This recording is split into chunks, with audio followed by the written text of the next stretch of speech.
afternoon and welcome back to Questioning Sense with me, Matt. Okay, so I've just got home from work and it's a particularly grey day in sunny South London, or not sunny South London. So I thought I'd brighten up my mood by talking to you about one of my favourite scents. I want to talk to you today about the house of Amouage and one of my fairly recent acquisitions, which has become a bit of an addiction. Now, I've wanted to own, I've only got one bottle of Amouage in my collection, and there's a plane flying over, and I've wanted to have a bottle for various reasons. I mean, they're stunning bottles and they've obviously got a great pedigree. So I didn't know which one to get, and I've smelt most of them. I've smelt quite a lot of them. I've had decants and I've had samples. So I thought about Interlude Man, but to be fair, I have this, which is Al Haramain's Midnight Oud, which is an absolute banging clone of Interlude Man. And the other thing is, I mean, I've already got this, so buying Interlude Man would have probably been a bit redundant. And also, in all honesty, I don't wear this very often. Interlude Man's quite polarising, so it's, I don't know, it's a difficult scent to wear for me personally. I love the smell of it, but I can never really find the right occasion to wear it because it is quite strong. It's very incensey, very smoky. So having this, which isn't a bad clone at all actually, it's a bit sweeter, but it ain't bad, was a bit of a silly idea. So I had a look at the Midnight Flower range, which is Beach Hut Man, which is Bracken Man, and I think Sunshine Man.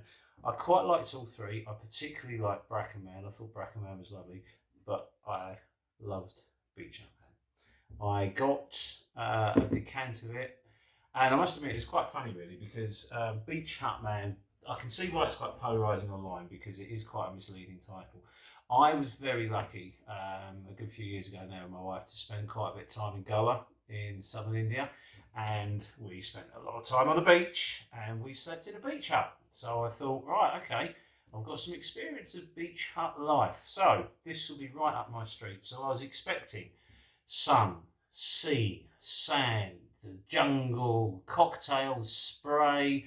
And with Beach Hut Man, I got none of that at all. Very hard for me not to swear there. Yeah, seriously, got absolutely nothing from it at all. It's completely different to what I expected it to be, in a really, really clever way. But again, it is I don't know, I kind of get where they're going with the name, but it is really, really misleading. So I understand why people that are trying to buy it or sample it, and then when they finally get it, oh, this doesn't smell at all like a beach, because it really does not at all. I think the hut is where they're going, you know. And what I will just say briefly, I'll get a picture of it up on the video, is the packaging that this comes in. I'm not fussed by boxes at all. I don't really get into the presentation side of it. But the box that this comes in is lovely. It's a beautiful wooden box with little panels in it and spray. We'll get a picture up so you can see it. Really, really good stuff. So this came out in 2017.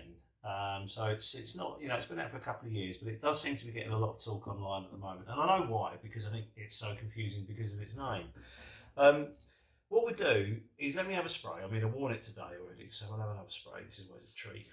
And then we'll talk a bit more about the notes and what you get and how it smells. Okay, so in the top notes, you've got mint, you've got orange blossom and gabanium. Now, gabanium it's a plant, but it's normally used in medicine and perfumery in the form of a resin. I think they kind of do something with the resin to add it to the liquid. It's there, I think, mainly to stabilise other ingredients, but it is noted for having a very green or very green smell with a woody accord. So it's kind of like a green and woody affair. So that does come into it, and I'll get to that in a minute. And in the middle, you have vetiver, you have moss, and you have ivy, and at the bottom, you have myrrh, patchouli, and woody notes. The key to this, now I have heard it sort of unfavourably described as a bit toothpastey, which I think is unfair, because when you spray this, the opening is very, very strong.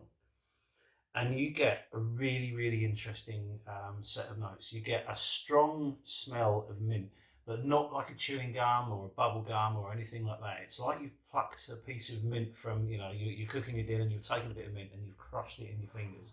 And smell your fingers, and you get that kind of minty release. It's very, very clean and very, very natural smelling. Then it ties together with the orange blossom. Now, this is another key to the opening on this.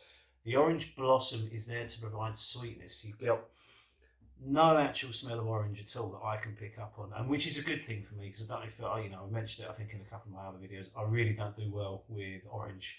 Terre d'Hermes was one that I've always wanted to get on with, and it smells absolutely rank on me, to be honest with you. That sort of mouldy orange thing, I cannot get on with it, and I don't like it on me. It doesn't. Well, I personally think it smells awful on me. So what happens is the orange blossom doesn't leave any orange smell, but it does tie together with the mint to give a sweetness.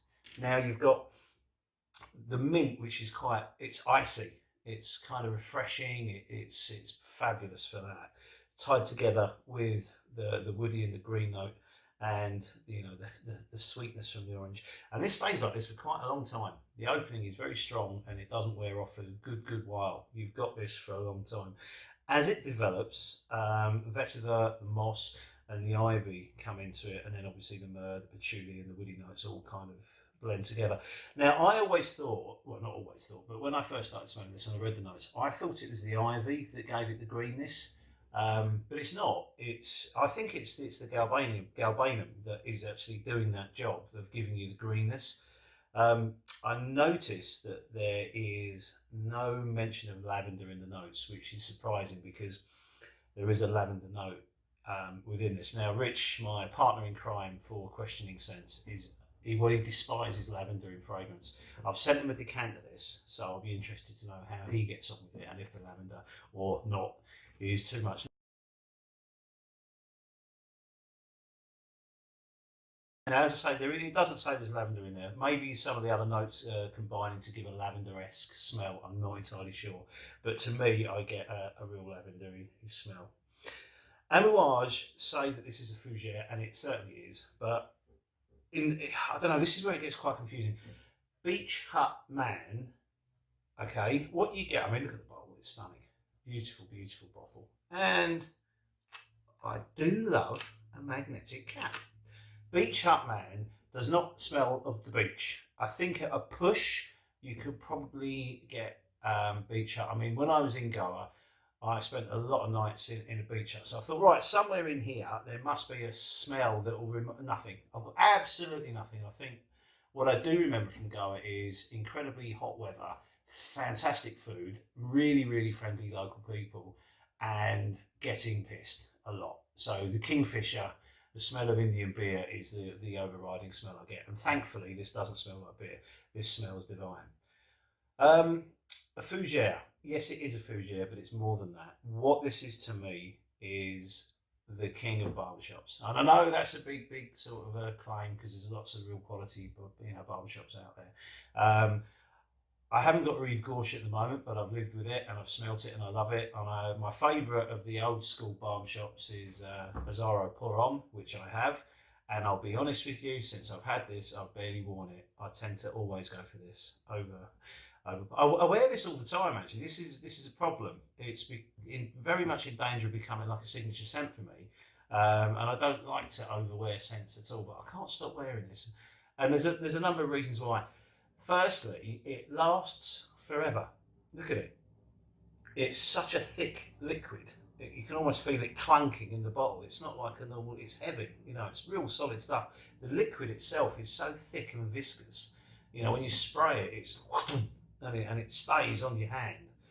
Wherever you spray it, it's there. It's very, very potent. You've got to be careful with it. I have dropped more than one bullet with this. In fact, I'm always making mistakes with overspraying, to be honest. And I'm not very keen on other people that do overspray, so I'm a massive hypocrite. The other morning, I sometimes have to leave for work very, very early in the morning. And the other morning I left super early. So when I finished in the bathroom, I came into the bedroom and I applied a little too much of the Beach Hut Man. And I woke my wife up and I was expecting her to say, "Oh, darling, have a wonderful day. I hope work is lovely." But she didn't. She said, "Thanks for that. Your aftershave is so strong, it's woken me up and now I've got a headache." So, sorry about that, love. Basically, be careful with it because it projects like nothing on earth. And it lasts forever, seriously. And that's one of the reasons I love it. I go to work, especially in the warmer weather, because it is incredibly refreshing. This, when it dries down, smells like the most expensive bar of soap you can get, and you will smell fresh and clean for as long as you want. You have to wash this off, it doesn't quit. motherfucker! It really, really just keeps going and going and going. On occasions when I've been out and woken up the next morning after wearing this in the evening, it's still pumping out. You know, it's amazing performance. So I cannot fault it for that.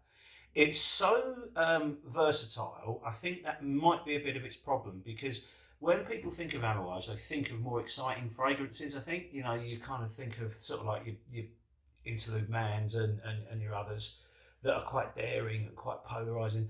This is not polarising and it's not daring at all. It is a classic barbershop with a slightly modern twist, and I put that down to the orange and the mint in the opening.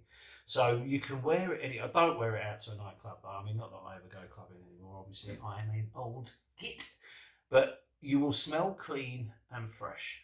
I don't think it smells like toothpaste. And I know, you know, as I mentioned earlier, someone did say it smelled like toothpaste. It doesn't for me. It does smell a little like shaving foam, and it smells a lot like a very expensive soap, but with absolutely stellar performance. There's nothing that I mean, I have a few barbershops and I enjoy them, but they're nowhere near as potent as this, and they're nowhere near as much staying power as this. They're you know, they're a shadow of this, and that's kind of a good thing and a bad thing, because I wear it all the time. Instead of it being a special occasion scent, it's like a workhorse. I wear it far too much, and I don't think I'll ever get bored of it, because it is just fresh. I mean, you can go out, get hot and get sweaty, you know, on your way home from work, if you're commuting on the tube or on a train or something like that, or you're in a car for a long period of time, you just don't feel great at the end of it, and the first thing you want to do is have a shower. And so you should. But if you're wearing this, it will at least convince the people around you that you are not bogging, that you do not stink, and it will give you enough colour to go and get yourself clean and have a shower. So, from my perspective, is it blind buy worthy? No, never blind buy something like this. That would be crazy. It's an expensive scent, and you know, there are deals to be had online, so go find them, because they're out there. You can get it heavily reduced. But if you do see it heavily reduced, get it. I got this really, really reduced, and now it seems to have gone back up in cost again. So be careful. Don't blind buy it. Do get a sample, or do get a decant, or if you're in a Facebook group, find someone selling a partial or something like that. Or go to one of the sort of stores that carry it and have a spraying store. Don't blind buy it, because it isn't for everyone. That minty opening well, it does seem to annoy some people. I mean, I love it. I don't think I'll ever tire of it, as I said. But go out, have a look for it and find it. And if you do like it and do enjoy it, then get it, because it is amazing. I mean, the performance, it's worth it just for the performance. The performance is outstanding, but it does smell amazing. Perfect for work, perfect for out. The others, you know, big nights out, maybe not.